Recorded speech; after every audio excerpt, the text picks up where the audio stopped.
Good afternoon everybody. हम लोग confession कल कर रहे थे, तो मैं चाहता हूँ आप लोग सेक्शन 24 पर आइए अपने बैरक में। Come to section 24।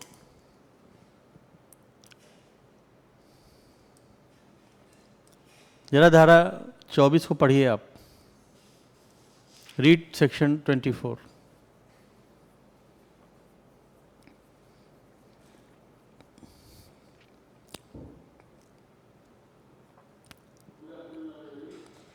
मैं चाहता हूँ कि सेक्शन 24 को समझने के लिए सबसे पहले आप 3 पॉइंट्स पे कंसंट्रेट कीजिए। पहला पॉइंट है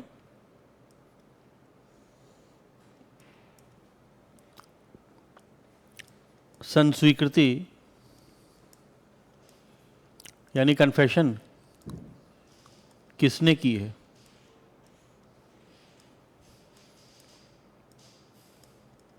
एक बात।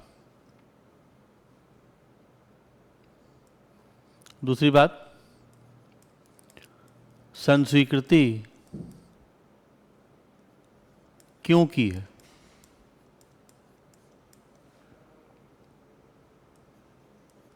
Y confession.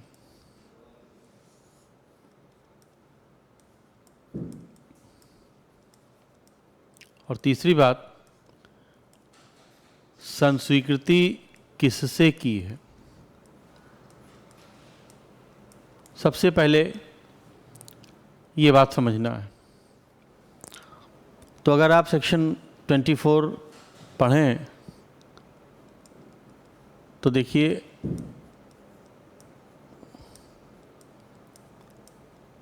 संस्वीकृति अभियुक्त व्यक्ति कर रहा है। अब अभियुक्त व्यक्ति कौन है ये सेक्शन 24 नहीं बताती है कि अभियुक्त व्यक्ति है कौन।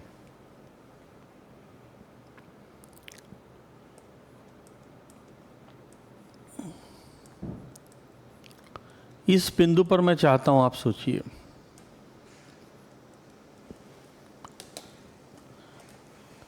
यानी मैं आपसे कह रहा हूं कि सेक्शन 24 में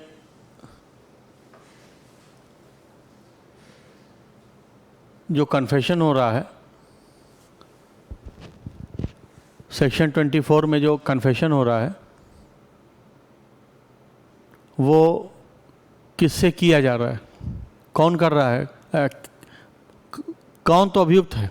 यानी कन्फेशन कर अभियुक्त रहा है, लेकिन वो कर किससे रहा है।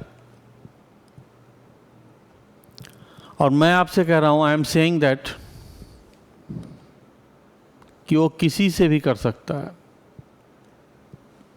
मतलब वो किसी भी व्यक्ति से कन्फेशन कर सकता है। मैं चाहता हूं ये सोचिए आप लोग। आप सेक्शन 24 पढ़िए और उसको पढ़ करके ये सोचिए कि आखिर ये कन्फेशन किससे की जा रही है। तो आप सेक्शन 24 में उस व्यक्ति को नहीं पाएंगे जो व्यक्ति कन्फेशन करवा रहा है या जो कन्फेशन सुन रहा है या जिससे कन्फेशन की जा रही है। इसका मतलब है कि ये कन्फेशन किसी से भी की जा सकती है। ये एक बहुत इम्पॉर्टेंट बात है। इसके पहले अगर मैं अभियुक्त व्यक्ति को सोचूं या मैं ये तय करना चाहूं कि अभियुक्त व्यक्ति कौन होता है, तो हम ये सिंपल कह सकते हैं कि अभियुक्त व्यक्ति वह व्यक्ति होता है जिस पर किसी अपराध का आरोप होता है। यानी कोई भी व्यक्ति जिस पर किसी अपराध का आरोप हो जाएगा वो अभियुक्त हो जाएगा। मैं इसको हटाता हूं अभी फिलहाल के लिए, एक एक कैप्शन लेकर के चलते हैं। अगर इस यहां पर मैं सेक्शन 24 लिख दूं और फिर यहां पर मैं लिखूं संस्वीकृति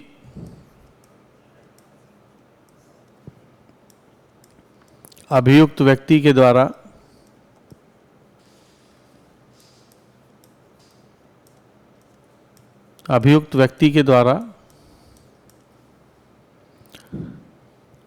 तो लिखा है सेक्शन 24 कह रहा है अभियुक्त व्यक्ति द्वारा की गई संस्वीकृति, यानी जो कन्फेशन है वो अभियुक्त व्यक्ति द्वारा किया जा रहा है। और इसका मतलब ये भी है कि अगर कोई भी व्यक्ति संस्वीकृति करते समय अभियुक्त नहीं होगा तो सेक्शन 24 अप्लाई नहीं होगी। यानी कोई भी व्यक्ति अगर अभियुक्त नहीं है, एक्यूज्ड नहीं है, तो सेक्शन 24 अप्लाई नहीं होगी। इसका मतलब है कि किसी भी व्यक्ति के संस्वीकृति को धारा 24 के एम्बिट में आने के लिए ये जरूरी है कि वह व्यक्ति आरोपी या आरोप उस पर लगाया जा चुका हो। अब समझना ये है कि जो अभियुक्त व्यक्ति है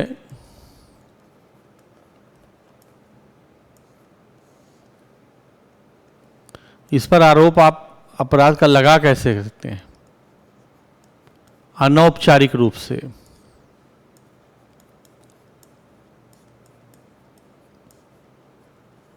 यानी अनफॉर्मली और औपचारिक रूप से।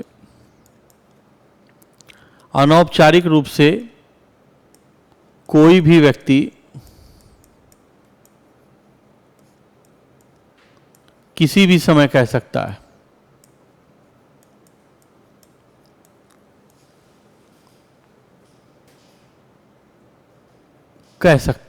जैसे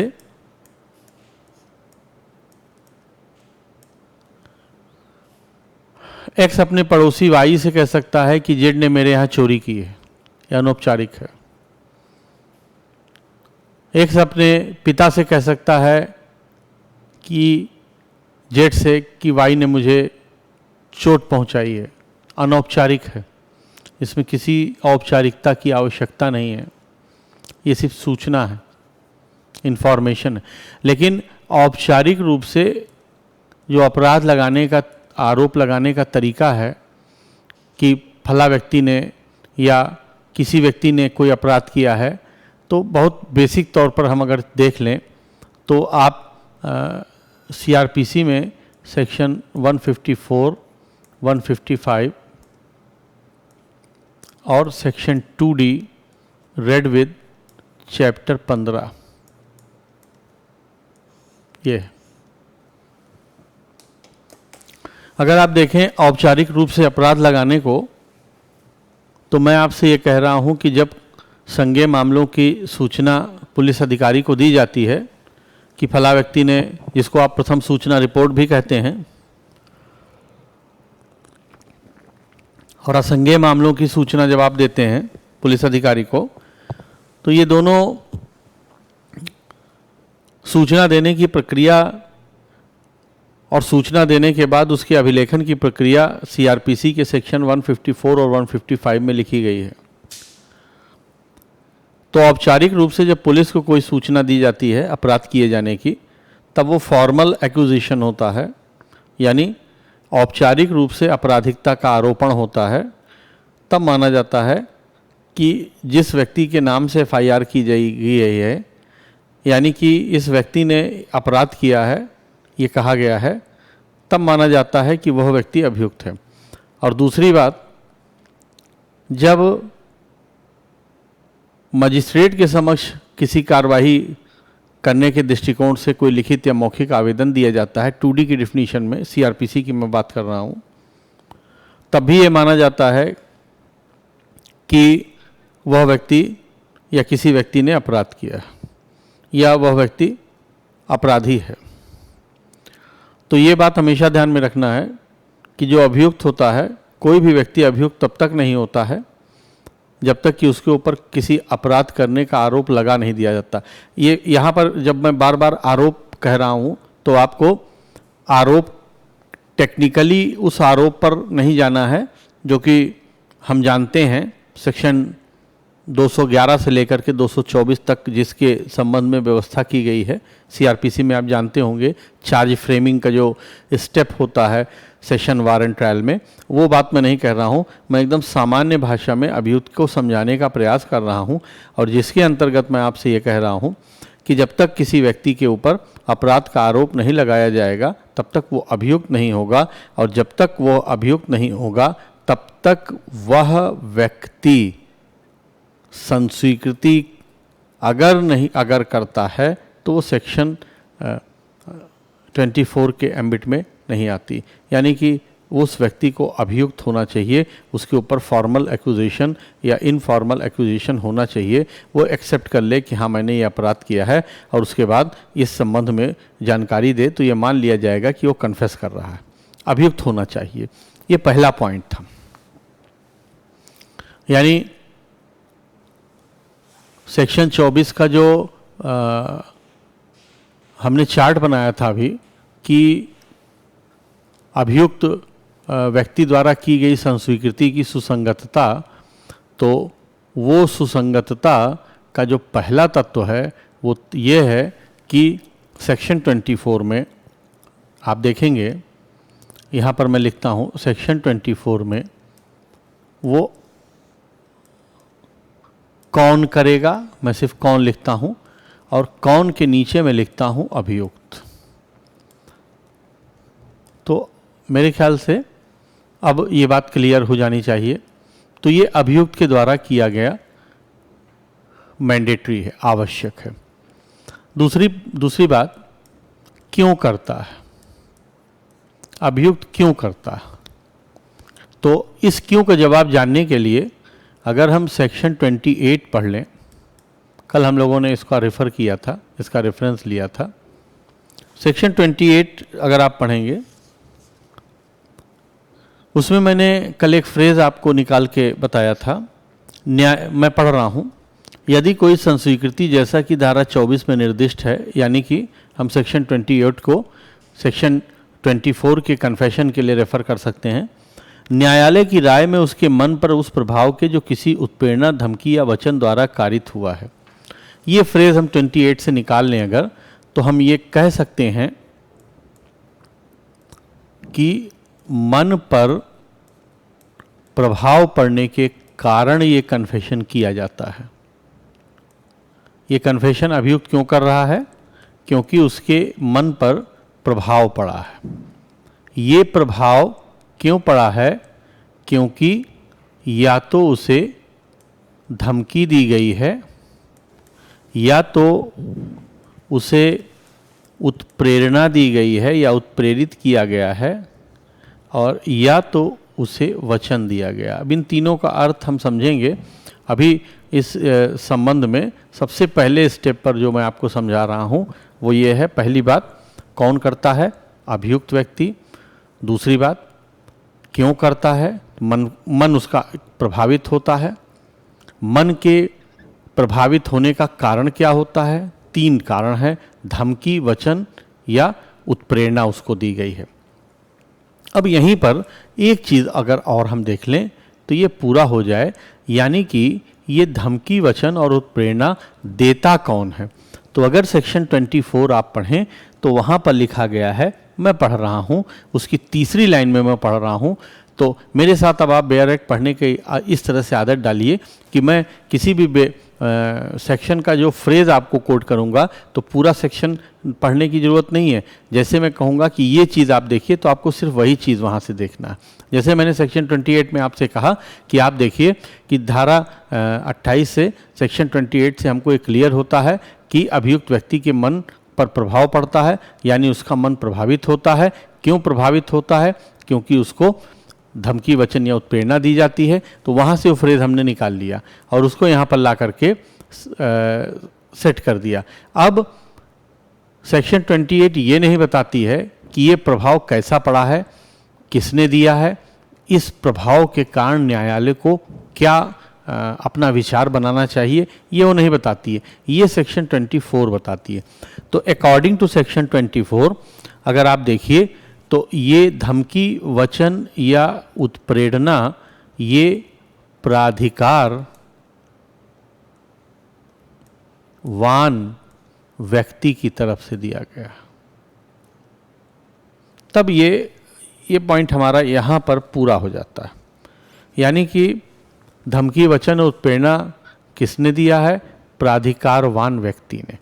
प्राधिकारवान व्यक्ति कौन है ये सेक्शन 24 नहीं बताती, लेकिन अभी मैं सेक्शन 24 के दूसरे पार्ट को यानी कि लास्ट पार्ट को जोड़ करके प्राधिकारवान व्यक्ति से आपको ये प्रूफ कर दूंगा कि आखिर ये कौन व्यक्ति होना चाहिए, ये कौन व्यक्ति हो सकता है। तो इसका मतलब है अभियुक्त करता है। अभियुक्त क्यों करता है? क्योंकि मन प्रभावित है। मन प्रभावित क्यों है? क्योंकि धमकी, वचन, उत्प्रेरणा दिया गया है। तो क्या हर व्यक्ति अगर उसको वचन दे दे या धमकी दे दे या उत्प्रेरणा दे दे तो क्या उसका मन प्रभावित हो जाएगा? नहीं। सेक्शन 24 कहती है कि वो प्राधिकारवान व्यक्ति होना चाहिए, तब उसका मन प्रभावित होगा। अभी ये कैसे होता हम बाद में देखेंगे, अभी यहाँ पर इसको डिस्कस नहीं करेंगे। अब जो इसका सबसे अच्छा कंसेप्चुअल पार्ट है मेरे हिसाब से, जो मैंने तीसरा वाला बनाया था, देखिए मैंने इसको हटा दिया है, तो फिर से मैं अगर इसको बनाऊं तो सेक्शन 24 कौन, नीचे लिखा मैंने अभियुक्त, फिर दूसरा क्यों, तो मैं लिख रहा हूँ प्रभाव। मैं बार बार यहाँ पर ये बनाता हूँ इसलिए कि मुझे उसको सेट करने में समस्या होती है, मुझे मिटाना ही पड़ेगा क्योंकि इसकी एक लिमिट है। लेकिन कॉपी में अगर आप बनावें तो आप चाहें तो एक ही चार्ट में उसको आगे ऐड करते चल सकते हैं अपनी सुविधा के अनुसार। अगर चाहें तो आप बार बार बना सकते हैं, प्रैक्टिस ही होगी। यहाँ पर मैं लिख रहा हूँ किससे कन्फेशन करता है, किससे संस्वीकृति करता है। और मैं आपसे ये कह रहा हूँ कि सेक्शन 24 ये कह रही है कि वो किसी व्यक्ति से भी कर सकता है।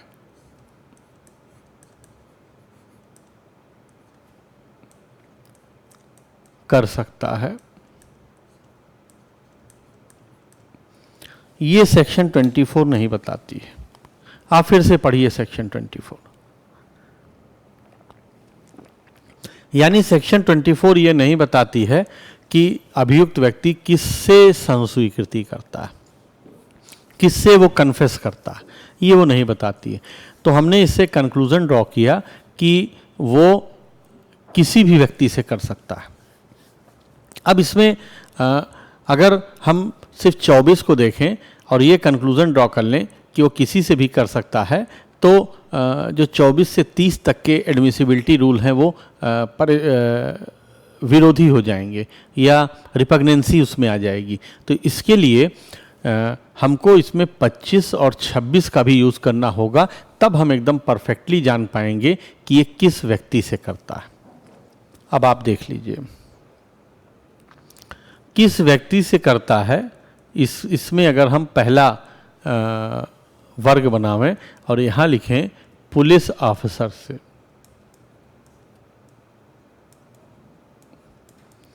कि मान लीजिए 24 में पुलिस अफसर से कर देता है। दूसरा मैं बनाऊं मजिस्ट्रेट से, और तीसरा मैं बनाऊं अन्य व्यक्ति से।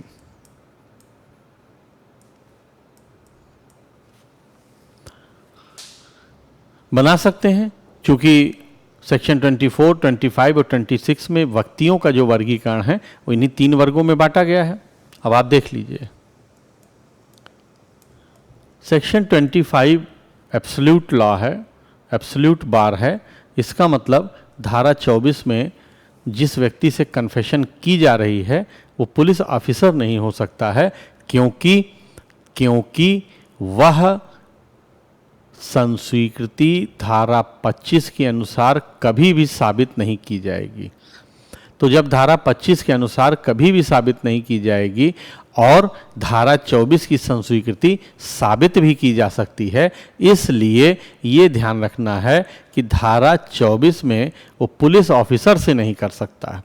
अगर पुलिस अफसर से कर देगा तो धारा 25 लागू हो जाएगी और धारा 25 की रोक पूर्ण है, जिसके कारण उस संस्वीकृति का किया जाना व्यर्थ हो जाएगा। ये एक बात है। मजिस्ट्रेट से वो कर सकता है क्योंकि मजिस्ट्रेट से कोई एब्सोल्यूट बार नहीं है, लेकिन चूंकि मजिस्ट्रेट से की गई संस्वीकृति के अभिलेखन की प्रक्रिया और मजिस्ट्रेट के द्वारा कुछ कर्तव्यों के पालन का निर्देश धारा 164 में है, इसलिए हम ये कह सकते हैं कि मजिस्ट्रेट से कन्फेशन दो वर्गों में किया जाता है, एक उसकी ऑफिशियल कैपेसिटी में और दूसरा उसकी इंडिविजुअल कैपेसिटी में। तो ऑफिशियल कैपेसिटी में जो किया जाता है कन्फेशन वो धारा 26 से कवर्ड है, लेकिन यहाँ पर व्यक्तिगत उपस्थिति में की जा सकती है। व्यक्तिगत उपस्थिति नहीं, व्यक्तिगत प्रास्थिति। प्रास्थिति का मतलब होता है स्टेटस, यानी कि इंडिविजुअल या पर्सनल स्टेटस में या कैपेसिटी में ये कन्फेशन किया जा सकता है। जैसे मजिस्ट्रेट का जहाँ पर जिस कैंपस में वो रहता है उसके बगल एक्स रहता है, एक्स ने अपनी वाइफ को की हत्या कर दी और निकल के वो बाहर आ रहा था कि जो मजिस्ट्रेट रहते थे वो टहल रहे थे सुबह 5 बजे, उसने मजिस्ट्रेट से कन्फेस कर दिया तो सेक्शन 24 अप्लाई हो जाएगी और अगर सारी शर्तें पूरी होती हैं तो साबित की जा सकेगी।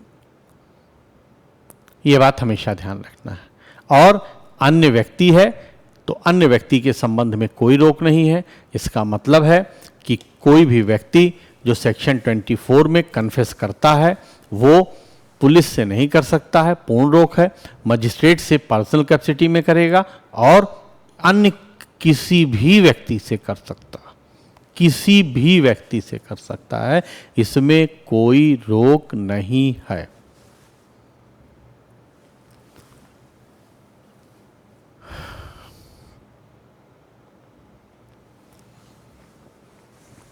मेरे ख्याल से आपको क्लियर हुआ होगा। अब अगली बात करते हैं। अगली बात यह है, ध्यान देना है,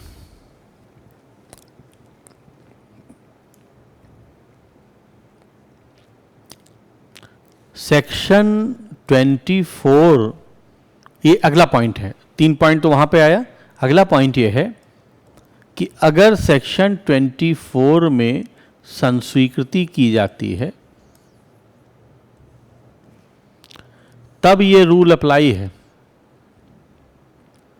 विसंगतता का। लेकिन अगर कोई अभियुक्त व्यक्ति स्वीकृति कर देता है, एडमिट कर लेता है, तब सेक्शन 24 अप्लाई नहीं होगी। तब सेक्शन 24 अप्लाई नहीं होगी, इसलिए कि सेक्शन 24 सिर्फ और सिर्फ कन्फेशन पर एप्लीकेबल होती है, एडमिशन पर नहीं। ये बात हमेशा ध्यान रखना है।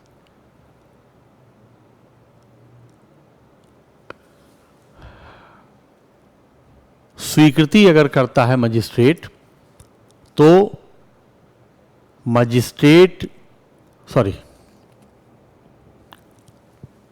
अगर अभियुक्त स्वीकृति करता है तो सेक्शन 24 अप्लाई नहीं होगी। तब स्वीकृति से संबंधित सारे नियम अप्लाई होंगे जो कि धारा 17 से 23 तक में लिखे गए हैं। अच्छा, यहां तक ये बात आप दिमाग में रखिए। अब इसी कंटेक्स्ट में मैं आपको एक और महत्वपूर्ण बात ड्रॉ करता हूं, इसको नोट कर लीजिएगा कहीं पर आप। अगर मान लीजिए अभियुक्त व्यक्ति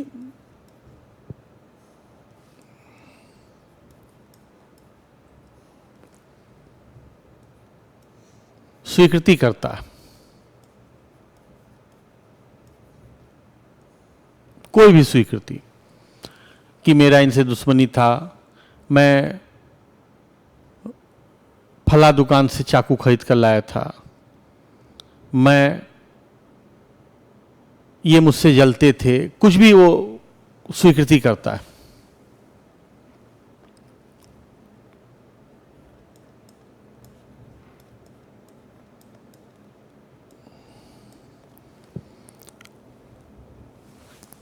सेक्शन 17 से 23 तक में ये कवर होगा, क्योंकि 17 से 23 तक की टेक्निकल डेफिनेशन में ये आ रहा है। विवाद्यक या सुसंगत तथ्य की तरफ अनुमान इंगित कर रहा है। जैसे एक उदाहरण लेता हूं मैं, मान लीजिए अभियुक्त एक्स है, ये एक्यूज्ड है, और इसने कहा कि वाई को मैंने इसलिए मारा क्योंकि मेरी दुश्मनी थी। मान लीजिए उसने ये कहा,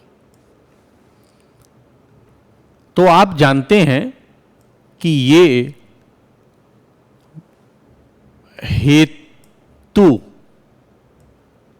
हेतुक मोटिव के रूप में रेलिवेंट हो जाएगी, और ये सुसंगत तथ्य है, आप जानते हैं धारा 7 में, और तब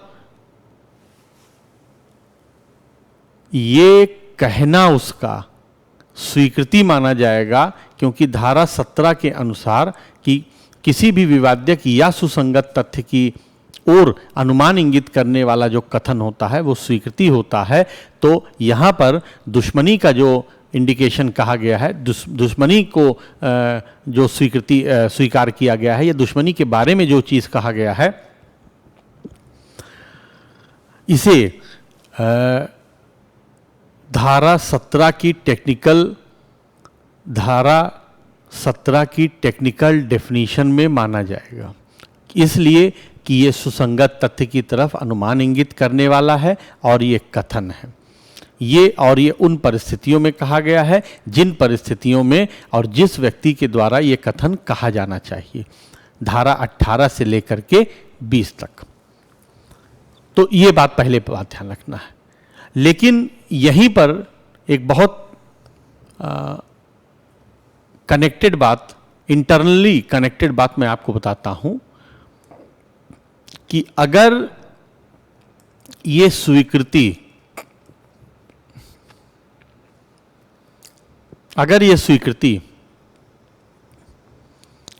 पता चले तथ्य से संबंधित है, पता चले तथ्य से संबंधित है, यानी डिस्कवर्ड फैक्ट,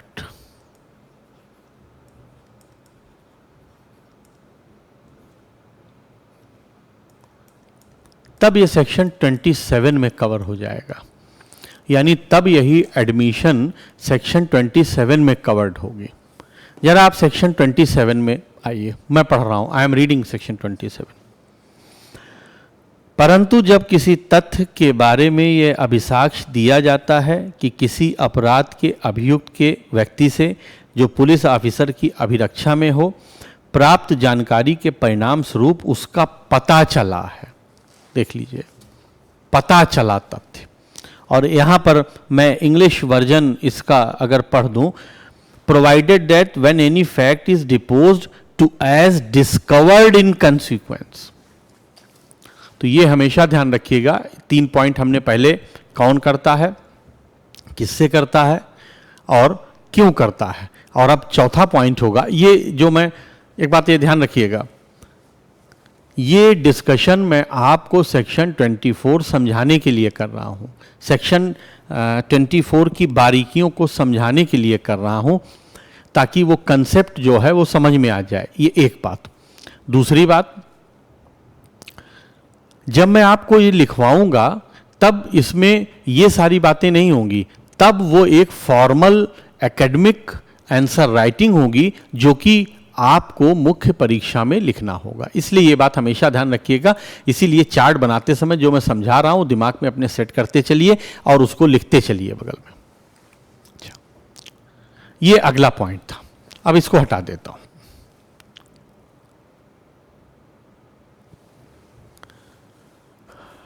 संस्वीकृति करना जरूरी है। संस्वीकृति का तात्पर्य है अपराध करने की सहमति, अपराध करने को एक्सेप्ट कर लेना। एक दो क्वेश्चन मुझे दिखाई पड़ रहा है, मैं उसका जवाब दे देता हूं। पर्सनल वैलिडिटी नहीं है, पर्सनल कैपेसिटी है। प्रवीण चौबे ने पूछा है, पर्सनल कैपेसिटी का मतलब होता है व्यक्तिगत परास्थिति। मजिस्ट्रेट की व्यक्तिगत परास्थिति का मतलब है जबकि वो मजिस्ट्रेट के द्वारा जो कर्तव्य विधि के द्वारा उसे दिए गए हैं उनका निर्वहन न कर रहा हो। जैसे कि मैंने आपको उदाहरण में बताया था कि मजिस्ट्रेट साहब टहल रहे थे और तब उनसे कन्फेस किया गया, ये एक बात है। दूसरी बात, देवेंद्र सिंह चौहान ने पूछा है कि सर जी मजिस्ट्रेट जुडिशियल होगा या एग्जीक्यूटिव होगा। इसका जवाब, ये जवाब यहाँ पर सेक्शन 24, 25, 26, 27 नहीं देती है। इसका जवाब आपको सेक्शन 164 में मिलेगा, जहाँ पर बताया गया है कि कौन सा मजिस्ट्रेट कन्फेशन को रिकॉर्ड कर सकता है। वहाँ डिटेल में दिया गया है, उसको आप पढ़ लीजिएगा। तीसरा क्वेश्चन पारस जुनेजा ने पूछा है, गुरुजी क्या अनौपचारिक रूप से किसी व्यक्ति को अभियुक्त मान लेना विधायक रूप से उचित होगा? तो विधायक ने विधिक लिखना चाहते थे, तो मैं पारस से ये बताना चाहता हूं कि ये कहाँ लिखा है कि हम नहीं मान सकते हैं। ये कंसेप्ट है पारस, समझाने के लिए मैं बता रहा हूं, ये किसी किताब में नहीं मिलेगा। औपचारिक रूप से इसलिए कहा गया है क्योंकि विधि ने हमको बताया है कि ये सेक्शन 154 में जब आप जाएंगे, थाने में जाएंगे, थाने के बाहर साधक अधिकारी के पास जाएंगे, उससे बताएंगे, तब उसको वो ऐसे लिखेगा, उसका ऐसा प्रयोग होगा, ये औपचारिकता है। जब मजिस्ट्रेट के पास आप जाएंगे तो आप उसको लिखित में देंगे या मौखिक में देंगे, तब उसके बाद वो आपकी परीक्षा करेगा, साक्षियों की परीक्षा करेगा 200 में, फिर 202, 201, 203, तब संज्ञान लेगा। औपचारिकता है, इसलिए कहा गया है। अच्छा, इसके बाद आप सेक्शन 24 पर आइए। आप फिर से सेक्शन 24 का अगला पॉइंट है कि अगर धारा 24, इसको ऐसे करते हैं, इसको हटा देता हूं मैं,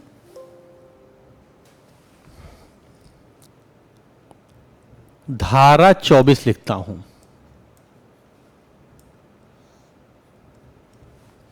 और यहां लिखता हूं मन पर प्रभाव।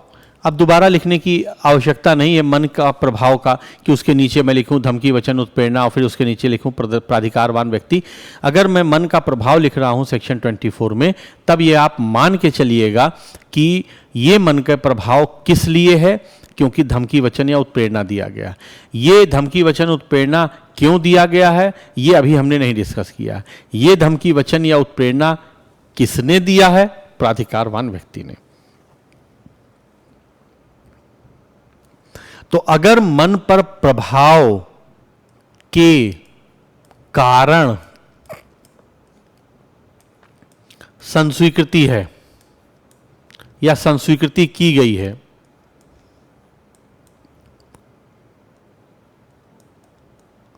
तो दांडिक कार्यवाही में विसंगत होगी, इररिलेवेंट होगी। ये चीज ध्यान रखना है। इसका मतलब ये है, मैं समझाने के लिए बता रहा हूं कि सिविल कार्यवाही में ये सुसंगत हो जाएगी। अब ये बात अलग है कि कन्फेशन को हम सिविल कार्यवाही में कैसे यूज कर सकते हैं। कई बार हम कई तरीके से हम यूज कर सकते हैं। जैसे एक्स ने वाई से उधार लिया था और बार बार वो अपना पैसा मांग रहा था, इस कारण उसको मारपीट की गई उसके साथ। तो जब ये कन्फेशन किया जाएगा और जब उस उधार को वसूलने के लिए मनी डिक्री का सूट फाइल किया जाएगा, तब उसके इस स्टेटमेंट का यूज़ हम वहाँ पर कर सकते हैं। तो वो हमको मालूम है, लेकिन हम सिर्फ यहाँ पर मैं सिर्फ आपको ये समझाना चाहता हूँ कि चूंकि ये डायरेक्शन दांडिक कार्यवाही के विसंगतता के लिए है, इसलिए इसका उल्टा जो कि एक सामान्य इंटरप्रिटेशन का रूल है, हम सिविल कार्यवाही में से रेलिवेंट मान लेंगे। ये एक बात ध्यान रखना है। अच्छा, दूसरी बात,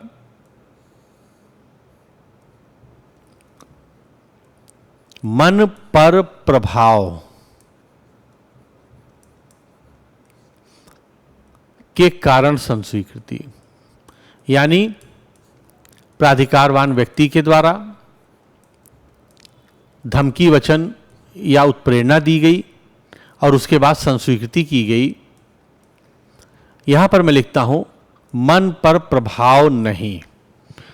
इसको कहने का मतलब है कि प्राधिकारवान व्यक्ति ने धमकी, वचन या उत्प्रेरणा दिया, लेकिन उसने मन को प्रभावित नहीं किया, और तब यह संस्वीकृति अगर की गई तब भी यह सुसंगत हो जाएगी। ये बात ध्यान रखना। यानी कि कोई भी व्यक्ति अगर कन्फेस करता है और प्राधिकारवान व्यक्ति की तरफ से धमकी, वचन या उत्प्रेरणा दी जाती है, लेकिन वो प्रभावित उसका मन नहीं होता है, यानी कि धारा 24 की बाकी शर्तें डिफीट हो जाती हैं, धारा 24 की बाकी शर्तें पूरी नहीं होती हैं, तब भी वो कन्फेशन रेलिवेंट हो जाएगी। ये बात हमेशा ध्यान रखना है। तो एक ये अगला पॉइंट था। एक तो ये धारा 24 का ये पॉइंट था कि अगर मन के प्रभाव पर प्रभाव पड़ा और कन्फेशन किया गया तो विसंगतता सिर्फ दांडिक कार्यवाही में है। विसंगतता का प्रश्न सिविल कार्यवाही में नहीं उत्पन्न होगा। अगर उस कन्फेशन को या उससे रिलेटेड किसी भी उसके एक पार्ट को हमको यूज़ करने की ज़रूरत है तो यूज़ कर सकते हैं, उसमें कोई रोक नहीं है। मन पर प्रभाव, अगर मन प्रभावित नहीं हुआ, यानी कि प्राधिकारवान व्यक्ति अगर धमकी, वचन या उत्प्रेरणा दिया और उसने मन को प्रभावित नहीं किया या मन को उस प्रकार से प्रभावित नहीं किया जिस प्रकार से धारा 24 में प्रभावित होना चाहिए था, तब भी धारा 24 में विसंगतता का निर्देश लागू नहीं होगा और ये संस्वीकृति पूर्ण रूप से सुसंगत मानी जाएगी। इसी चार्ट का मैं दूसरी तरीके से फिर से बनाता हूं, उसको आप नोट कर लीजिएगा, क्योंकि उसमें हम सेक्शन 28 का भी यूज़ करेंगे। यानी कि हम अब ये कह रहे हैं कि सेक्शन 24 यहाँ लिखा मैंने, सेक्शन 24 के बाद मैंने लिखा मन पर प्रभाव। तो अगर मन पर प्रभाव है तो विसंगत, अभी अभी हमने देखा है। अगर मन पर प्रभाव नहीं है तो सुसंगत, अभी अभी हमने देखा था इसका पहले वाले चार्ट में, उसी को मैंने शॉर्ट में यहां बनाया है। और इसके दूसरे पार्ट को यहां पर लिख देता हूं सेक्शन 24 में। यानी कि ये जो टेस्ट हम करेंगे कि मन पर प्रभाव पड़ा है कि नहीं और मन पर प्रभाव नहीं पड़ा है, ये मन पर प्रभाव पड़ा है यानी कि ये, और मन पर प्रभाव नहीं पड़ा है यानी कि ये वाला पोर्शन, ये वाला पोर्शन, ये वाला, तो ये टेस्ट हम सेक्शन 24 में ही करेंगे। सेक्शन 24 के ही शर्तों को देखेंगे कि क्या ये सारा शर्तें पूरी होती हैं और मन प्रभावित होता है या नहीं। जबकि दूसरे मन प्रभावित प्रभाव में था पर अब प्रभाव दूर हो गया है। तो जब ये प्रभाव दूर हो जाता है तब धारा 28 लागू हो जाती है और संस्वीकृति जो होती है, तब जो संस्वीकृति की जाती है वो सुसंगत हो जाती है। यानी तब उसमें कोई भी कमी नहीं रहती है, तब उसमें कोई भी त्रुटि नहीं रहती है और उसे ग्राह्य किया जाता है। मैं धारा 28 पढ़ता हूँ, आप लोग धारा 28 पर आइए।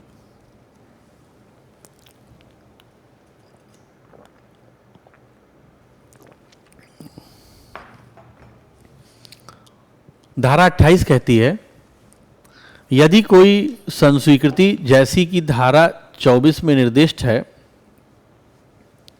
न्यायालय की राय में उसके मन पर प्रभाव के जो किसी धमकी वचन या उत्प्रेरणा से कारित हुआ है, पूर्णतः दूर हो जाने के बाद की गई है तो वह सुसंगत है। इसका मतलब यह है कि जब भी मन प्रभावित होगा अभियुक्त का, यानी कि प्राधिकारवान व्यक्ति की तरफ से अभियुक्त व्यक्ति को धमकी वचन या उत्प्रेरणा दी जाएगी जिसके कारण उसका मन प्रभावित हो जाएगा, तब जब वह प्रभाव दूर हो जाता है और तब वह संस्वीकृति की जाती है, तब ऐसी संस्वीकृति सुसंगत हो जाएगी। तो यही बात हम लोगों ने इस चार्ट में देखा है कि मन का जब प्रभाव है तब देखिए वो विसंगत है, ये पहला पार्ट। अगर मन प्रभावित ही नहीं हुआ तब विसंगतता का कोई प्रश्न ही नहीं उठता, वो डायरेक्शन डिफीट हो जाएगा। लेकिन अगर मन प्रभावित था और अब वो प्रभाव दूर हो गया है तो ये संस्वीकृति सुसंगत हो जाएगी, धारा 28 कहती है। तो अगर हम अभी तक के डिस्कशन को कंक्लूड करें तो पहली बात अभियुक्त व्यक्ति होना चाहिए, दूसरी बात प्रभावित मन से की जानी चाहिए, तीसरी बात किसी भी व्यक्ति से कर सकता है। अभियुक्त व्यक्ति का तात्पर्य औपचारिक रूप से आपराधिकता का लगा देना है।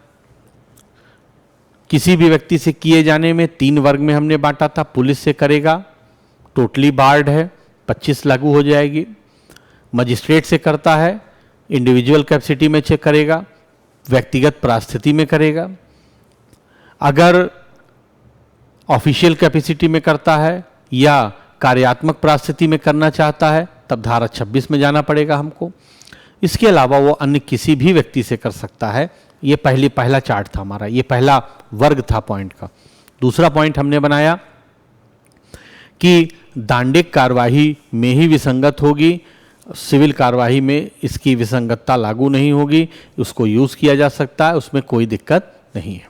चौथी बात, मन पर प्रभाव अगर है तब विसंगत है, मन पर अगर प्रभाव ही नहीं पड़ा है बावजूद इसके कि उसको धमकी वचन या उत्प्रेरणा दिया गया है तब भी वो सुसंगत हो जाएगी, धारा 24 में ही। लेकिन अगर मन पर प्रभाव था और वो मन का प्रभाव दूर हो गया है तब अब ये दूर कैसे हुआ ये सेक्शन 28 नहीं कहती। वो मन का प्रभाव दूर हो गया है और तब वो कन्फेशन की जाती है, तब वो कन्फेशन रेलिवेंट मान ली जाएगी अंडर सेक्शन 28 रेड विथ 24। अब अगले बिंदु पर आते हैं, सेक्शन 24 पर। अब अगले बिंदु पर आइए, यानी कि मन प्रभावित कैसे हुआ। यानी यहां पर लिखते हैं सेक्शन 24, यहां पर लिखते हैं मन पर प्रभाव। मन पर प्रभाव के 2 तत्व हैं। पहला तत्व धमकी वचन या उत्प्रेरणा दी गई हो, दूसरा तत्व इसका है कि प्राधिकारवान व्यक्ति की तरफ से दी गई हो। ये 2 तत्व हैं। यानी मन पर जो प्रभाव पड़ा हो वो धमकी वचन और उत्प्रेरणा से पड़ा हो, और ये धमकी वचन उत्प्रेरणा किसने दी है, यह है प्राधिकारवान व्यक्ति। तो प्राधिकारवान व्यक्ति कौन होता है ये अभी हम इस पॉइंट के बाद समझेंगे, और धमकी वचन और उत्प्रेरणा में क्या अंतर होता है ये भी इस पॉइंट के बाद समझेंगे। अभी हम सिर्फ ये समझना चाहते हैं कि मन प्रभावित होता कैसे है। तो मन प्रभावित होने का पहला स्टेप तो यह है कि उसको धमकी दी गई हो या वचन हो या उत्प्रेरित किया गया हो, और ये किया हो प्राधिकारवान व्यक्ति ने। अब आप सेक्शन 24 का सेकंड पार्ट पढ़िए, यानी कि यदि के बाद, पहले लाइन में जो यदि है उसके बाद।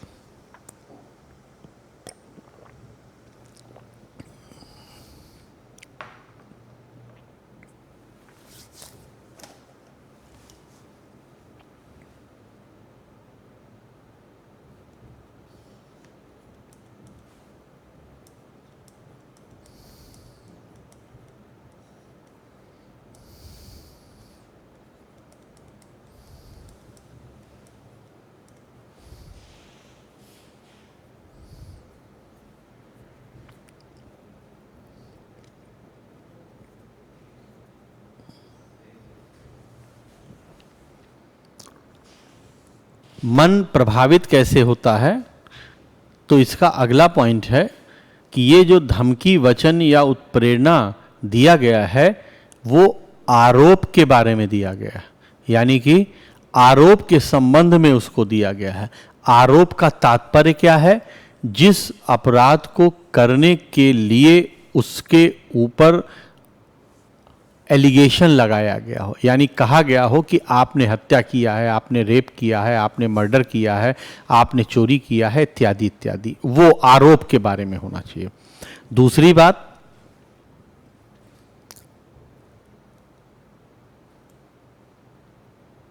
अपने विरुद्ध कार्यवाहियों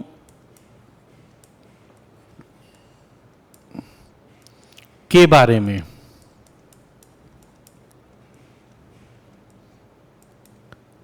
ऐहिक फायदा उठाना, टेम्पोरल नेचर, या ऐहिक बुराई का परिवर्जन करना। यानी कि मैं पढ़ रहा हूं सेक्शन 24, इस पॉइंट को आप समझिए कि उसके मन को कैसे प्रभावित किया जाता है।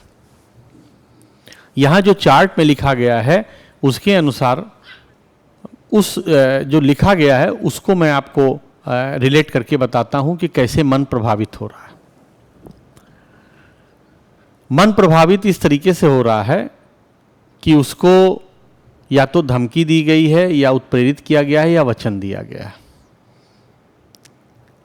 ये क्या किया, ये तीनों किस लिए किया गया है? कि तुम ऐहिक रूप से कोई ना कोई फायदा उठाओगे, या ऐहिक रूप से जो कोई बुराई होगी उसका परिवर्जन कर लोगे। परिवर्जन करने का मतलब उसको खत्म कर लोगे, उसको समाप्त कर लोगे, यानी वो बुराई नहीं होगी तुम्हारे साथ। ये ऐहिक फायदा और बुराई किस परिप्रेक्ष्य में तुमको फायदा पहुंचाएगी? तुम्हारे विरुद्ध जो कार्यवाही हो रही है, तुम्हारे विरुद्ध कार्यवाही का कनेक्शन किससे है? जो आरोप तुम्हारे ऊपर लगाया गया। तो इसका मतलब है कि जब प्राधिकारवान व्यक्ति अभियुक्त व्यक्ति से कहता है कि अगर तुम कन्फेस कर लो तो तुम्हारे विरुद्ध जो कार्यवाही चल रही है इस आरोप के संबंध में मैं तुमको ऐहिक रूप से फायदा दिलवाऊंगा, या ऐहिक रूप से जो बुराई है उसका मैं परिवर्जन कर लूंगा, या तुम कर सकते हो या समाप्त कर सकते हो, तब धारा 24 की रोक लागू हो जाती है। और तब धारा 24 कहती है कि इस मन के प्रभाव के कारण जो कन्फेशन किया गया है वो विसंगत है। अब इसमें एक खास बात ध्यान रखना है। खास बात यह है, यहां पर जो ऐहिक लिखा गया है, ये देखिए अंग्रेजी में लिखा गया टेम्पोरल। इसका मतलब होता है भौतिक। ये इसलिए लिखा गया है कि अगर मान लीजिए प्राधिकारवान व्यक्ति ये कहता है कि तुम स्वीकार कर लो कि तुमने एक्स को मारा है, अभी उससे कहता है, नहीं तो तुमको नरक में भी जगह नहीं मिलेगी, या तुम स्वीकार कर लो तो कम से कम भगवान के सामने तुम मुंह तो दिखा पाओगे। तो वो स्पिरिचुअल नेचर है। और लीगल थ्योरी है ये कि स्पिरिचुअली जब किसी व्यक्ति को इंड्यूस किया जाता है, आध्यात्मिक रूप से जब किसी व्यक्ति को प्रेशराइज किया जाता है, तब वो सत्य बोलता है। लेकिन जब ऐहिक रूप से उसे फायदा पहुंचाया जाता है या फायदा बुराई का परिवर्जन करेंगे, तब वो सत्य नहीं भी बोल सकता। जैसे अब इसका उल्टा देखिए, ऐहिक रूप का तात्पर्य क्या है? कम दंड, तुमको कम सजा दिलवाएंगे, कम कठोर दंड, जुर्माना नहीं पड़ेगा, या जुर्माना ज्यादा पड़ेगा, कारावास कम होगा, या कारावास आजीवन नहीं होगा, या हम फांसी से बचा लेंगे। ये सब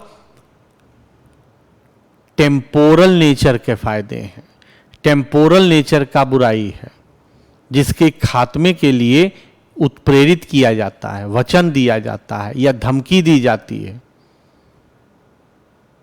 और धारा 24 कहती है कि अगर टेम्पोरल नेचर का आपने फायदा दिया या फायदा देने की धमकी दिया, वचन दिया, प्रेरणा दिया, और उसके फलस्वरूप उसने कन्फेस कर लिया, तब माना जाएगा कि वो कन्फेशन उसकी प्योर नहीं है, या तब माना जाएगा कि वो कन्फेशन उसकी सत्य नहीं है, और उस कन्फेशन को हम इररिलेवेंट मान लेंगे।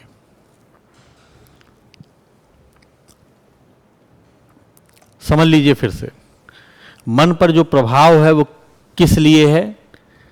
कि हम टेम्पोरल नेचर की बुराई को खत्म कर देंगे, या टेम्पोरल नेचर का हम तुमको कुछ फायदा देंगे। टेम्पोरल का मतलब होता है भौतिक रूप से। अब भौतिक रूप से फायदा का मतलब ये नहीं कि 50 लाख रुपए देंगे,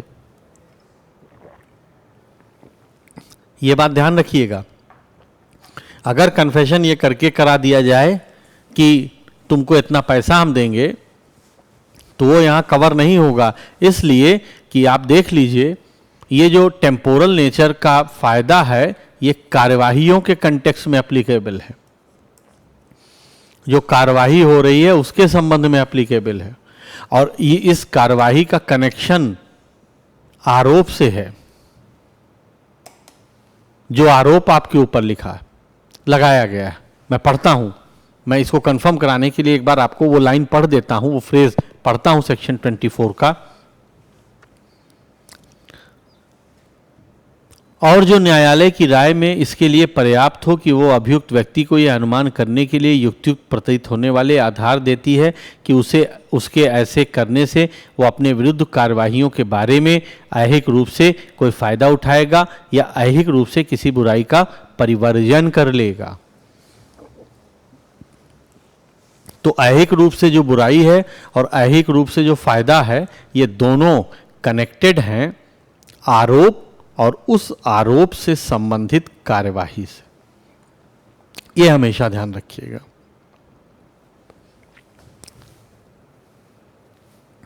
अच्छा, अब देखिए जरा, आप प्राधिकारवान व्यक्ति को सोचिए, जरा इस व्यक्ति को सोचिए, ये कौन हो सकता है? प्राधिकारवान व्यक्ति कौन हो सकता है? जरा इसको सोचिए आप। प्राधिकारवान व्यक्ति जो यहाँ पर यूज किया गया है, और मैं आपको अगर ये प्राधिकारवान व्यक्ति में का जो फ्रेज है जो यहाँ पर यूज किया गया है, ये प्राधिकारवान व्यक्ति का जो फ्रेज है उसमें प्राधिकार यूज किया गया। प्राधिकारवान व्यक्ति का मतलब है ऐसा व्यक्ति जो प्राधिकार रखता हो। ये इसकी ग्रामेटिकल मीनिंग है, प्राधिकारवान की ग्रामेटिकल मीनिंग है।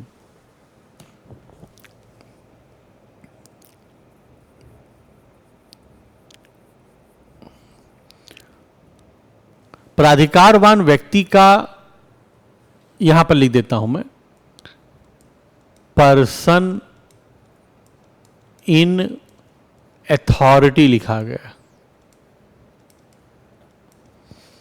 यानी ऐसा पर्सन जो अथॉरिटेटिव स्टेटस में है, ऐसा व्यक्ति जिसके पास प्राधिकार है, ऐसा व्यक्ति जिसके पास अथॉरिटी है। ये जो मैंने मीनिंग लिखा है, ये जस्ट सिंपली ग्रामेटिकल मीनिंग है, इसकी हिंदी है। अब देखिए, ये प्राधिकारवान व्यक्ति जो है क्या करता है, या तो धमकी देता है, या वचन देता है, या उत्प्रेरणा देता है। क्यों देता है, किस लिए देता है? क्योंकि आरोप के बारे में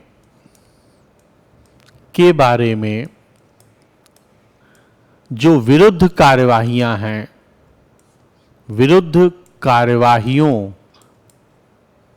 के संबंध में,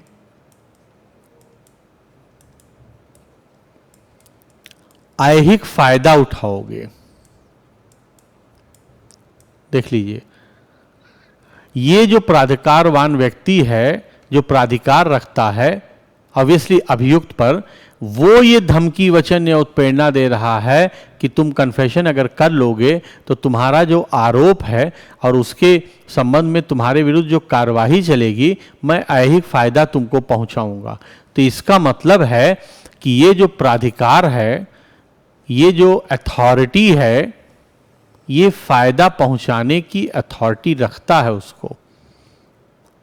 और अगर हम इस एक्सप्लेनेशन को देख लें तो हम ये कह सकते हैं कि मजिस्ट्रेट हो सकता है, काउंसिल हो सकता है, पुलिस अफसर हो सकता है, कोर्ट का कोई भी अफसर हो सकता है, इत्यादि। देख लीजिए, प्राधिकारवान व्यक्ति का परिभाषा अगर आपको जानना हो तो बहुत आसान है। पर्सन इन अथॉरिटी, अथॉरिटी रखने वाला पर्सन क्या कर सकता है?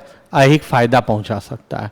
ऐहिक फायदा पहुंचाने में वो क्या फायदा पहुंचाएगा? जो भी भौतिक रूप से फायदा पहुंचाया जा सकता हो। किसको फायदा पहुंचाएगा? अभियुक्त को। किस बारे में फायदा पहुंचाएगा? आरोप के बारे में जो उसके विरुद्ध कार्यवाहियां होती हैं।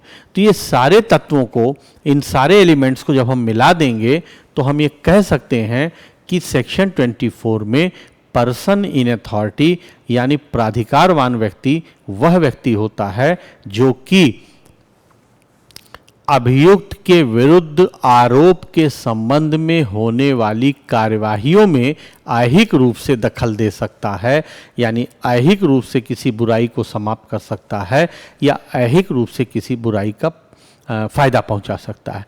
तो ऐसे व्यक्ति कोर्ट के व्यक्ति होंगे, ऐसा व्यक्ति वकील हो सकता है, ऐसा व्यक्ति पुलिस ऑफिसर हो सकता है, ऐसा व्यक्ति न्यायालय का कोई चपरासी हो सकता है, न्यायालय का क्लर्क हो सकता है, बहुत सारे ऑफिसर ऑफ द कोर्ट जो कनेक्टेड होते हैं वो हो सकता है। इंग्लिश लॉ है और मैं आपको उदाहरण भी लिखवाऊंगा, साइटेशन भी हैं कि इवन न्यायालय और न्यायाधीश और मजिस्ट्रेट की जो पत्नियां हैं, वाइफ्स हैं, या उनके जो क्लर्क हैं, उनको भी इस संबंध में प्राधिकारवान व्यक्ति माना गया है। तो अब आप अपने पूरे डिस्कशन को देख लीजिए।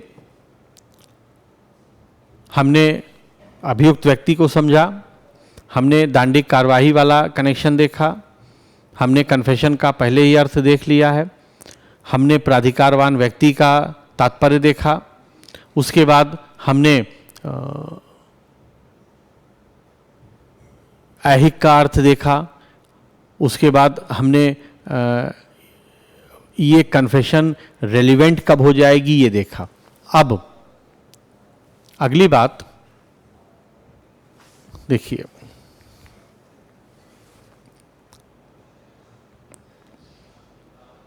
मन पर प्रभाव।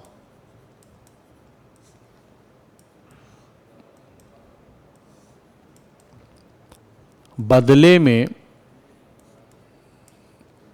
कुछ प्राप्त होना।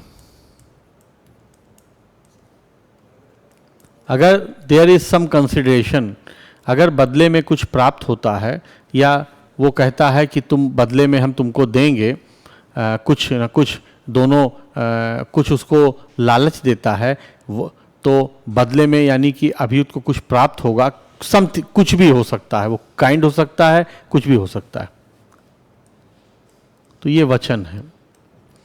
वचन की खास बात होती है कि इसमें जो वचनदाता होता है, वचन ग्रहीता होता है, वो दोनों एक ही परिस्थिति में होते हैं। बदले में कुछ प्राप्त ना होना, कुछ प्राप्त ना होना, ये दो पार्ट में डिवाइडेड है। ये दो प्रकार का है। एक उत्प्रेरणा, सिर्फ उत्प्रेरित किया जाता है, और दूसरा धमकी। तो जब अभियुक्त को कुछ बदले में कंसिडरेशन नहीं दिया जाता है, तब वो या धमकी होती है या उत्प्रेरणा होती है। और धमकी और उत्प्रेरणा में अंतर यह है, इसमें अपराध का तत्व रहता है, यानी थ्रेट रहती है, हानि पहुंचाने की या हानि की थ्रेट रहती है। तो अब आप देख लीजिए, धमकी का तात्पर्य है कि किसी अपराध के द्वारा उसको उत्प्रेरित करना, चाहे उसको क्षति पहुंचाई जाए, चाहे उसकी संपत्ति को क्षति पहुंचाई जाए, चाहे उससे अभियुक्त व्यक्ति से जो कनेक्टेड व्यक्ति है, जो हितबद्ध व्यक्ति है, उसको क्षति पहुंचाई जाए, या उसकी किसी संपत्ति को क्षति पहुंचाई जाए, तो वो धमकी होगा।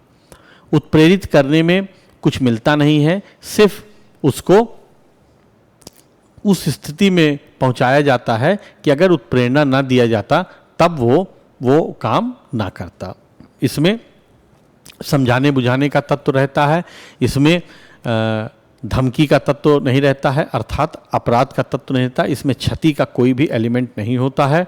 इस परिस्थिति में सिर्फ अभियुक्त को, इस परिस्थिति में सिर्फ अभियुक्त को समझा करके उससे करवाया जाता है, यानी अपनी मन से नहीं करता। अगर उसे ना समझाया जाता तो ना करता, लेकिन समझाया जाता है। ध्यान ये रखना है कि ये सब किसके संबंध में होते हैं? ऐहिक फायदा के संबंध में।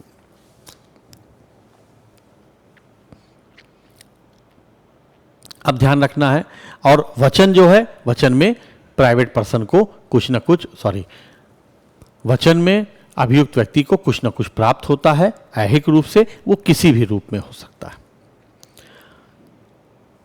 अब अगली बात देखिए, इसको मैं लिखवा दूंगा, आप चिंता मत कीजिएगा, हम लोग लिखेंगे ये सब, एक वेल ड्राफ्टेड आंसर हम लिखेंगे। अब एक चीज ध्यान रखना है कि ये जो मन का प्रभाव है,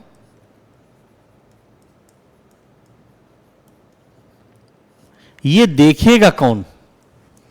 हु टेस्ट इट? इसको कौन देखेगा, कौन तय करेगा कि हाँ इसने जो कन्फेशन किया है वो मन इसका प्रभावित था तब किया है? आइए सेक्शन 24 पर आइए।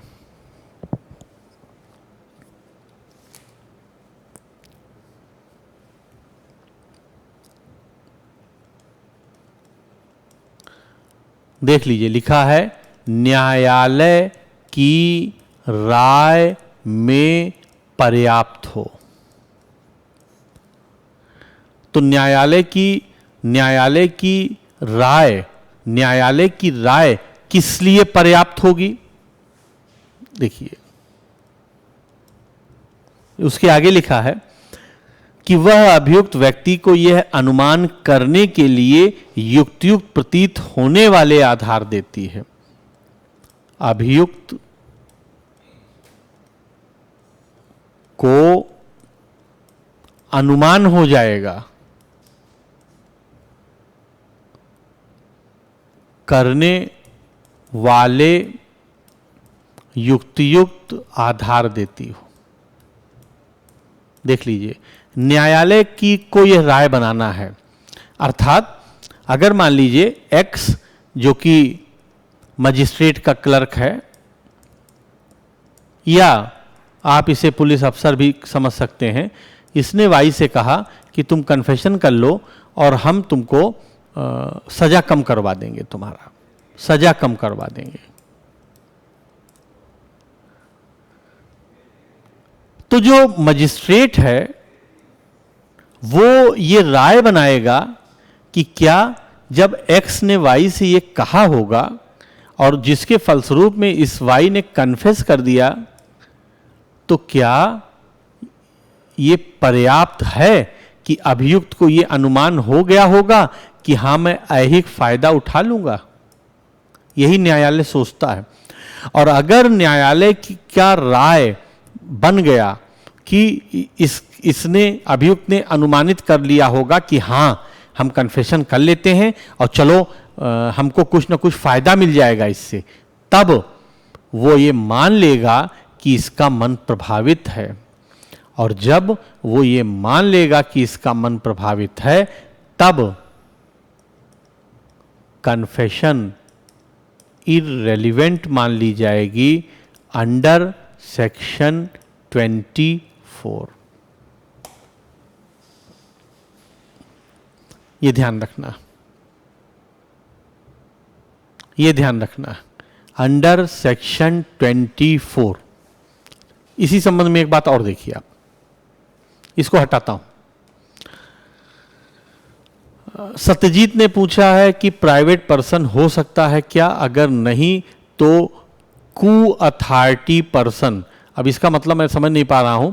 देखिए, प्राधिकारवान व्यक्ति को आप प्राइवेट और इंडिविजुअल पर्सन में ना बांटिए।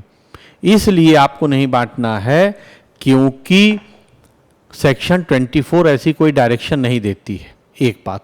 दूसरी बात, जब हम सेक्शन 24 से लेकर के 30 तक का इंटरप्रिटेशन करेंगे तो हम in the favour of accused करेंगे, इसलिए कि ये इन सारी ड्राफ्टिंग्स का जो फिलॉसफी है वो यही है कि टू सेव द एक्यूज्ड। इन सारे प्रोविजंस की फिलॉसफी है, इन सारे प्रोविजंस के ड्राफ्टिंग का जो पर्पस है वो ये है कि अक्यूज्ड को हम सेव करें। एक्यूज को सेव इसलिए नहीं करें क्योंकि उसने एक्यूज्ड है, एक्यूज्ड को सेव हम इसलिए करेंगे कि क्या वह अपनी संस्वीकृति किसी दबाव में तो नहीं कर रहा है, सिर्फ इसलिए सेव करेंगे। तो इसलिए प्राधिकारवान व्यक्ति का जो डिफिनीशन होगा वो सिर्फ उस व्यक्ति तक केंद्रित नहीं रहेगा जो कि किसी सरकारी नौकरी में है या लोक सेवक है। वो उस व्यक्ति तक भी एक्सटेंड किया जा सकता है जिसका उसके का विरुद्ध कार्यवाही में कुछ न कुछ दखल रखने का अधिकार रखता हो, चाहे वो एपीओ हो, चाहे वो काउंसिल हो, चाहे वो वकील हो, चाहे वकील का क्लर्क हो, कोई भी। अब इसका मतलब ये नहीं है कि कोई भी व्यक्ति हो सकता है, ये प्रूव करना पड़ेगा। ये बात हमेशा ध्यान रखिएगा कि जब आप एक्यूज जब ये कहेगा कि सेक्शन 24 का हमको लाभ दिया जाए क्योंकि हमने प्राधिकारवान व्यक्ति की धमकी वचन उत्प्रेरणा से ये कन्फेशन किया था, डिफेंस काउंसिल ये कहेगा, तो उसको ये साबित करना होगा कि जिस व्यक्ति ने इनको धमकी वचन या उत्प्रेरणा दिया था वो कुछ न कुछ अथॉरिटी रखता था।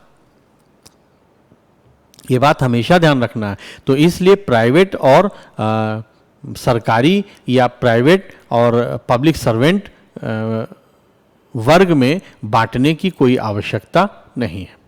अच्छा, अब देखिए आप, धारा 24 का जो पहला तत्व है एक्यूज्ड पर्सन, देख लीजिए कितने तत्व हैं। अगर हम इसको समझने के लिहाज से देखें, सेक्शन 24 पहला है अभियुक्त व्यक्ति, दूसरा, इसी में संस्वीकृति लिख देता हूं मैं इसी से, दूसरा दांडिक कार्यवाही, इसी में आगे लिख देता हूं विसंगत, और अगर शर्त नहीं पूरी होती है तो सुसंगत भी ध्यान रखना है। तीसरा, धमकी वचन या उत्प्रेरणा हो,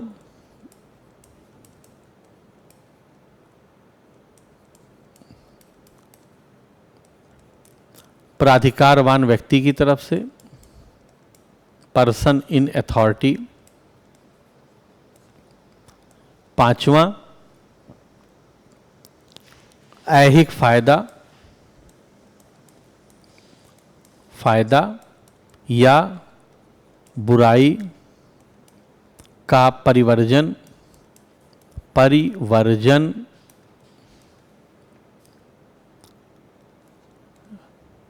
छठवां, आरोप के संबंध में कार्यवाही के विषय में।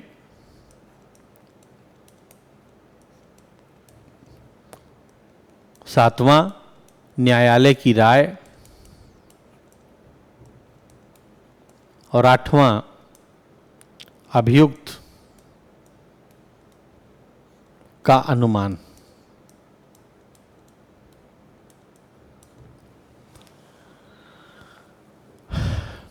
ये इतने तत्व हैं, आप देख लीजिए, जो कि आपको सेक्शन 24 में समझना था। सेक्शन 24 में ये जो सारे तत्व हैं, जब ये पूरे हो जाते हैं तब जो कन्फेशन किया जाता है वो दांडिक कार्यवाही में अगर है तो वो इर्रेलेवेंट मान लिया जाता है। मैंने पहले भी आपसे कहा है कि अगर ये सारे तत्व इसमें से पूरे ना हो तब, या पूरे हों और मन पर प्रभाव जो पड़ा है वो दूर हो जाए, तब ये रेलिवेंट मान ली जाएगी, और रेलिवेंट अगर मानी जाएगी तो साबित की जाएगी। ये बात हमेशा ध्यान में रखना है। अच्छा, अब देखिए, मैंने सोनल गर्ग ने कहा है कि कोई एक एग्जाम्पल दे दीजिए। कई एग्जाम्पल हो सकते हैं। एक्स एक्यूज्ड है, इस एक्स को वाई जो कि इन्वेस्टिगेटिंग ऑफिसर है वो ये कहता है कन्फेस कर लो तो मैं कम कारावास दिलवाऊंगा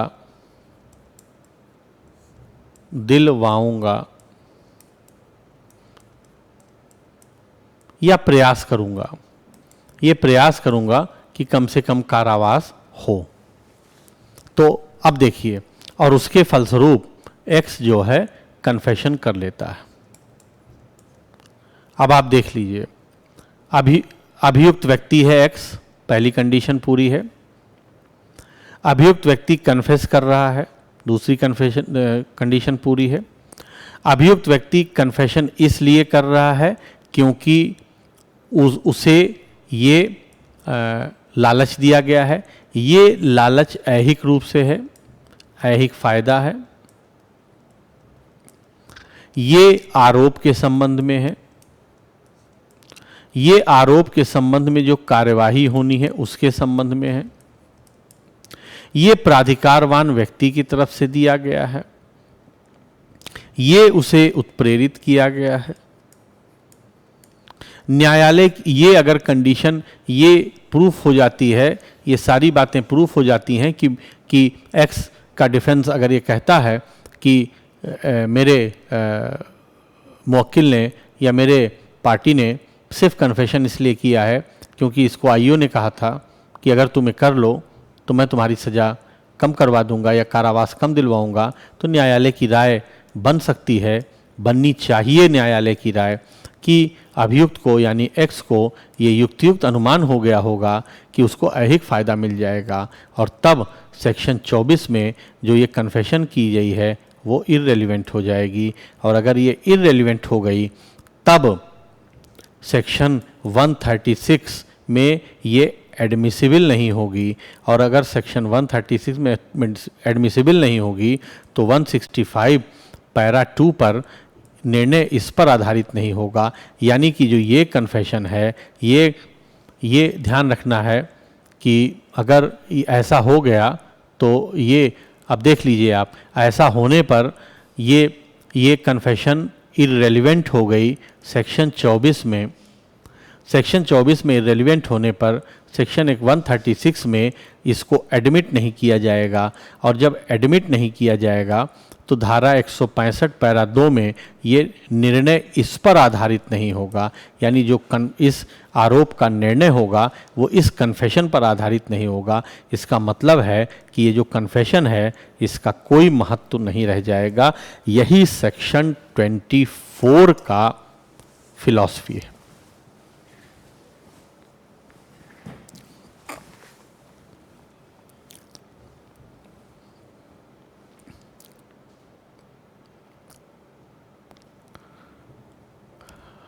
एक बार आप सोच लीजिए,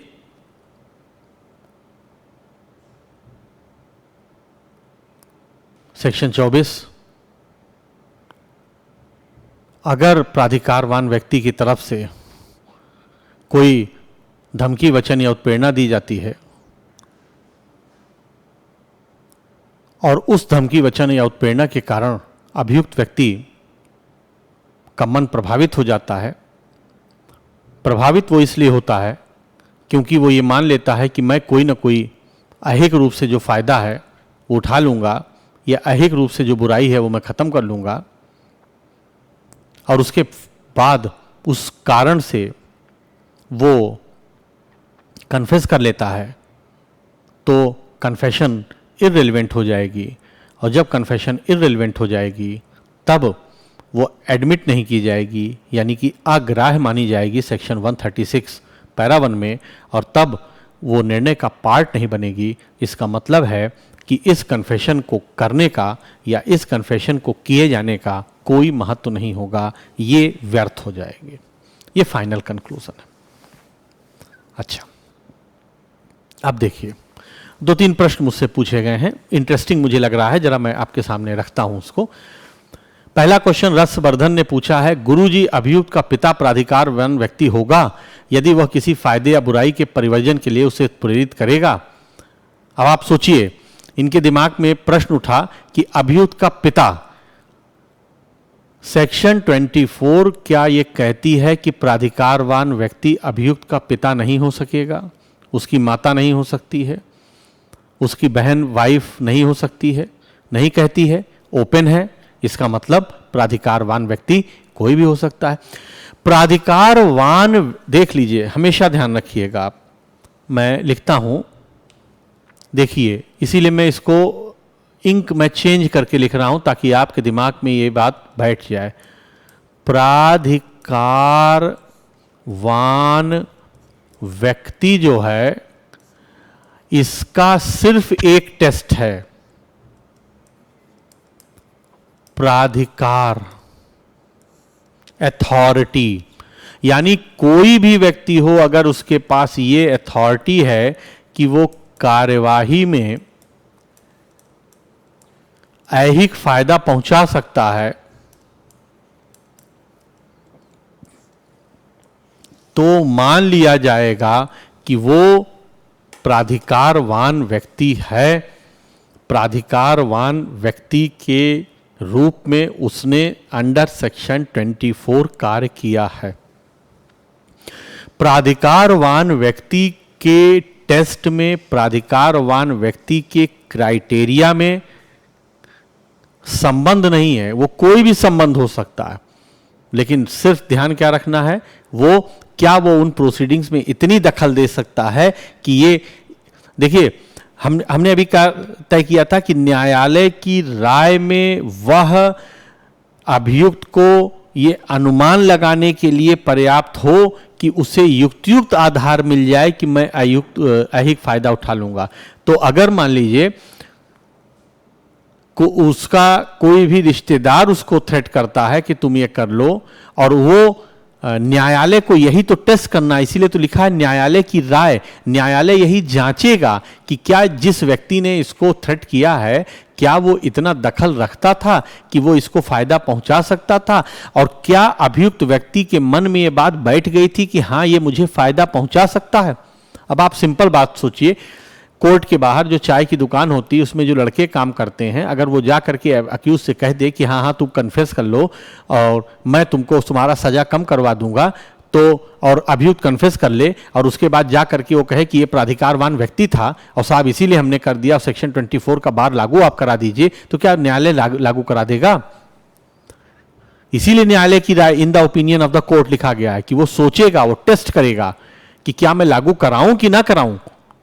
क्योंकि कन्फेशन करने के बाद जब रिबट करेगा उससे व्यक्ति, कन्फेस उसने कर दिया, कन्फेस करने के बाद देखिए सेक्शन 24, सेक्शन 25, सेक्शन 26, सेक्शन 27 इत्यादि इत्यादि ये सारी बातें कोर्ट में जब जाएंगी तब अभियुक्त ये कहेगा कि मैंने कन्फेशन किया था, लेकिन मैंने किया है इसमें कोई गलत नहीं है, मैंने I confess but there are some lacunas, लेकिन इसमें कुछ न कुछ दिक्कत है। तो दिक्कत वो क्या बताएगा 24 में। तब न्यायालय इन सारे टेस्ट को करेगा और देखेगा कि क्या सचमुच ये दिक्कत है, और अगर दिक्कत है तो खारिज कर देगा। एक बात तो, और दूसरी बात रसवर्धन ये ध्यान रखना कि कोई भी पिता अपने ही पुत्र को क्यों ऐहिक फायदा के लिए थ्रेट कर देगा, क्यों कन्फेस उसको करा देगा। तो सोशली ये माना नहीं जा सकता, लेकिन इन केस अगर ये माना जाए तो सेक्शन 24 अप्लाई हो जाएगी अगर अथॉरिटी है उसके पास। देवेंद्र सिंह चौहान पूछ रहे हैं पर्सन इन अथॉरिटी के अगेंस्ट में कोई प्रोसीडिंग की जा सकती है कि नहीं। देवेंद्र, मैं तुमसे कहूंगा कि तुम पहले सेक्शन 24 समझे कि नहीं समझे, तुम प्राधिकारवान व्यक्ति समझे कि नहीं समझे कि तुमको प्रोसीडिंग करवाने का बात कहां से तुम्हारे दिमाग में आ गया। ऐहिक रूप से फायदा उठाने की बात, न्यायालय की राय की बात, एक्यूज पर्सन का डिफिनीशन की बात, धमकी वचन उत्प्रेरणा की बात, ये सब समझना जरूरी है। उसके अगेंस्ट प्रोसीडिंग करवाने की बात नहीं है, उसको अभी ना सोचो। और कोई भी व्यक्ति जो न्यायालय के काम में बाधा डालेगा, न्यायालय को कर्तव्य पालन में बाधा डालेगा, उसके अगेंस्ट प्रोसीडिंग लोक न्याय के विरुद्ध अपराधों का एक चैप्टर है सेक्शन 177 इत्यादि आईपीसी में, तुम जाओ वहां पे तुमको मिल जाएगा, की जा सकती है अगर अपराध है तो। अतिंदर ने पूछा है सर जी, टेररिस्ट पर्सन का जो बॉस होते हैं उनकी फैमिली को कोई फायदा देने का वचन दे तो वो बॉस पर्सन इन अथॉरिटी माना जाएगा? नहीं, टेररिस्ट का जो बॉस है वो उस कार्रवाई में अहिक फायदा पहुंचा सकता है? नहीं पहुंचा सकता है।